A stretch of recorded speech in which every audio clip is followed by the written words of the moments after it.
It's like resting without the testosterone. We have the potential easily to be a really big threat.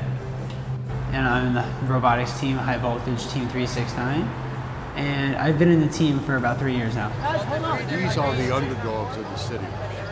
Our school, William E. Grady, is a bit like off the map. It's not as popular as other schools. We are a technical high school.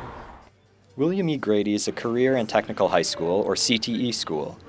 For 2 hours every day, students receive hands-on training in either automotive repair, culinary arts, computer technology, or construction. Not everybody can sing and dance. Child that goes to, and they're still children, they go to a trade school, have a tendency, they like to build things. Schools like Grady used to be called trade schools, and their programs reflected the demands of the job market. But the job market is changing. 9 out of 10 jobs that have disappeared since 2000 were lost to automation. Robotic skills are more essential than ever for blue-collar workers. You pretty much start with a high school kid who was never exposed to science and technology in the middle schools. And that's not easy because he comes to you already as a high school student.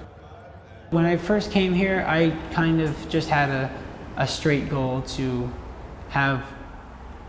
get good grades, try and get a college scholarship. But when I joined robotics, I kind of had like a fork in the road. I wanted to I thought I could pursue my career in robotics too. Grady's robotics team, High Voltage, won the Hudson Valley Regional Championship. The New York Regionals is their last competition before they pack up their robot and head to the World Robotics Championship in St. Louis. But their head coach is on the verge of retirement. The school is struggling to keep the program afloat, and with it, essential engineering and robotics training for its students. It's my baby, the robotics. I feel obligated to do it.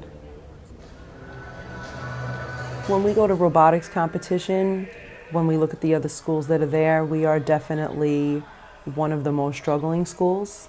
A lot of the other schools have, a huge group there cheering them on. You can see the impacts of their fundraising. They have hundreds of sponsors. It's a huge financial obligation to have a robotics program. The robot is able to pick up the gear and place it onto the peg, which the human player is standing in the middle of the field. And then at the end of the 30 seconds, the robot has to climb and touch the touchpad and make the light go off.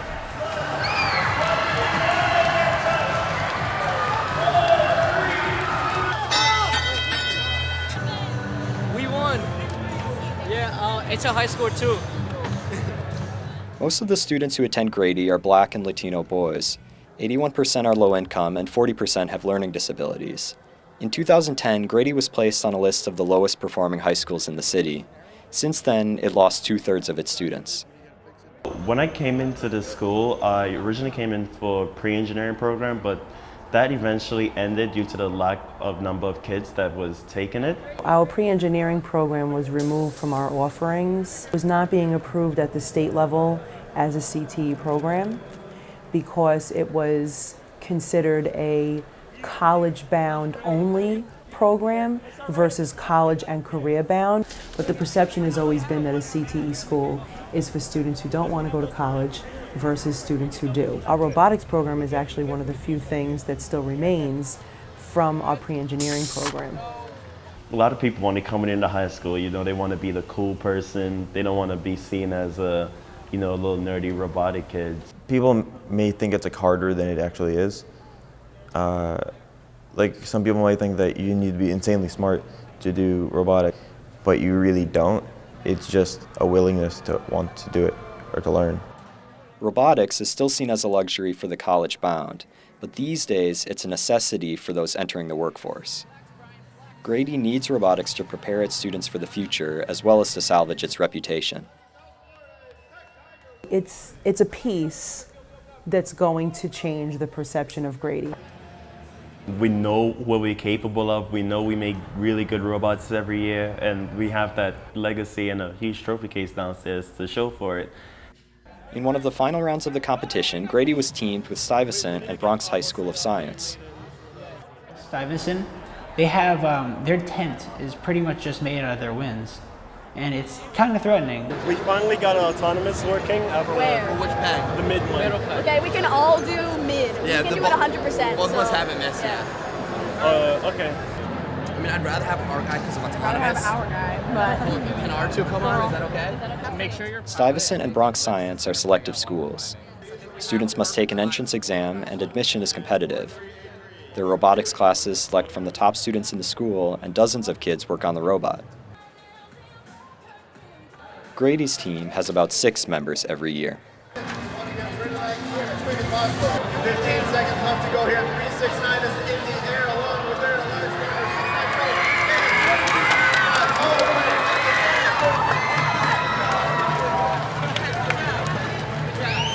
I turned around to the guys who Stuyvesant up in the ramp and said, hey, how about them, Grady, huh?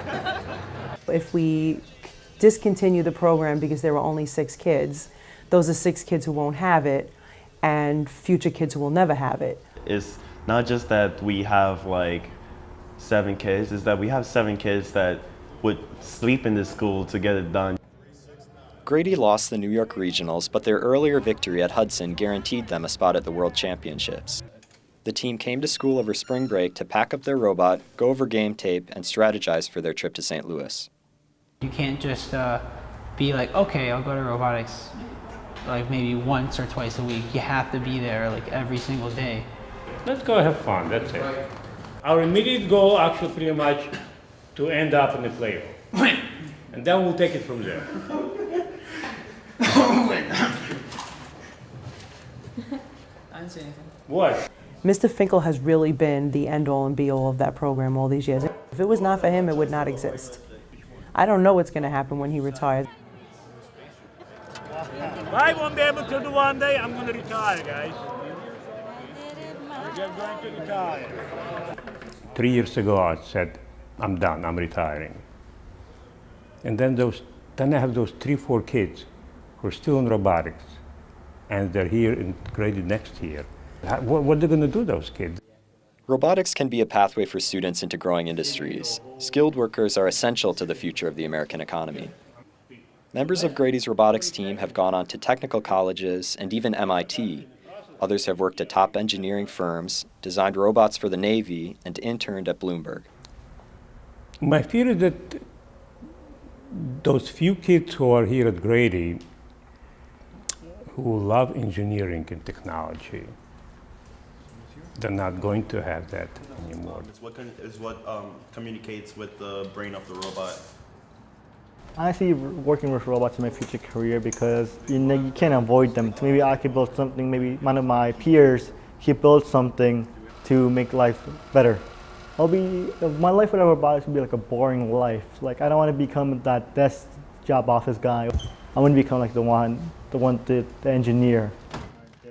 I think that the mindset of people should be, if robots are going to take our jobs, then we should switch our jobs to fixing robots and getting used to everyday life with robots. Even if I don't like perform robotics in the future or do engineering, I will always have that way of thinking of how to solve problems and how to troubleshoot problems, and that's something I'll take with me for life. Dear God, bless us on this trip to St. Louis. Hopefully take that W with us. Wait, let's get in a circle. Bless our team. Make our parents proud. Get the W. Let's go. Let's go, we got this. I said that winning is not the main thing, but you know what? We won that blue banner. It took us a long 16 years to get to that point, really. And when we won that banner, we won the first place at Hudson. I mean, I was looking at the kids, and they were very happy. Just for that moment where I saw, it's fine that I spend here 24/7. That's fine. That's why I'm doing it, probably.